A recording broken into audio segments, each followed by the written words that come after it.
What you are about to see is one of the most embarrassing documents exposing the Zionist Labour Party.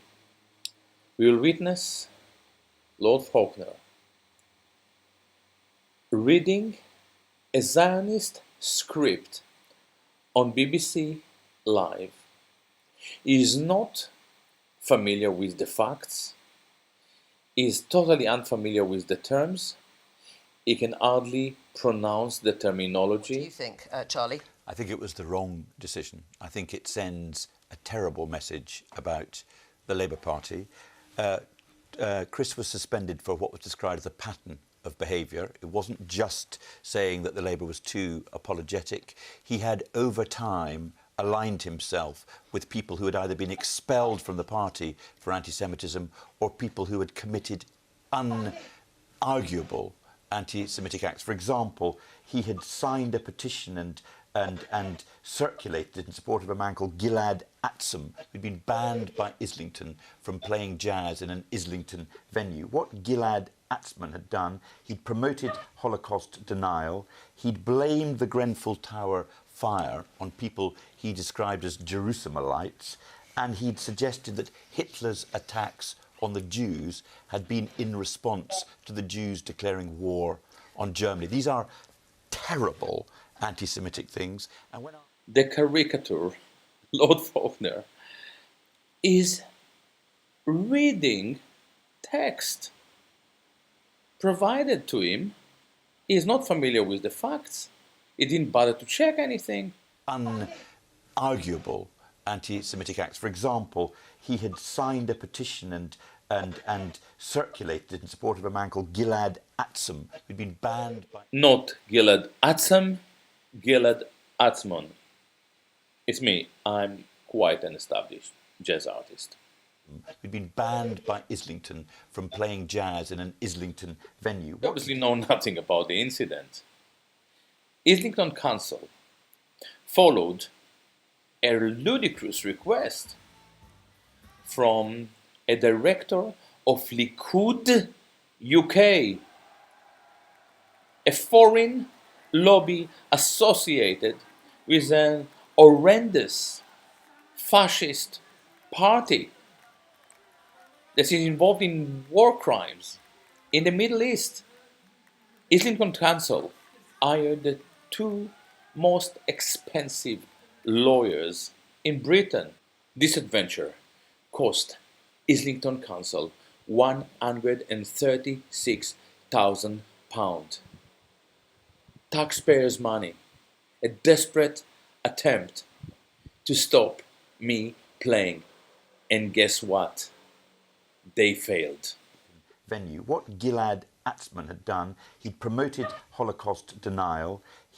I can see that you are reading your text, but can you tell us where exactly did I promote Holocaust denial?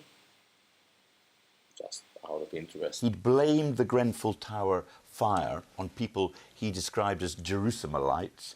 Not Jerusalemite, you moron. Jerusalemite. I suggest that next time, when you come to the BBC studio with a script, you take some time and rehearse with your senders, whether in the Israeli embassy or the LFI or wherever it is. Also, let me make it very clear to you. Jerusalem versus Athens is not my terminology. It is actually a terminology that was introduced to the English-speaking world by a Jewish philosopher, very famous Jewish philosopher, called Leo Strauss.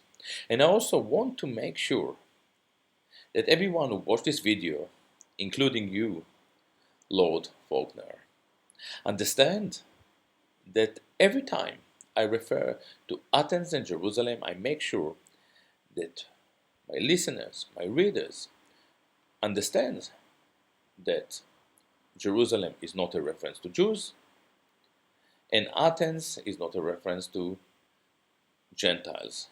As such, there is nothing anti-Semitic in their reference to Grenfell Tower and Jerusalem. And he'd suggested that Hitler's attacks on the Jews had been in response to the Jews declaring war on Germany. These are... You're obviously clueless, Mr. Faulkner. There is not a single historian who denies the fact that there were no Nazi anti-Jewish legislation before the boycott. It is not a secret that German Jewry tried to prevent this boycott. They could see the consequences.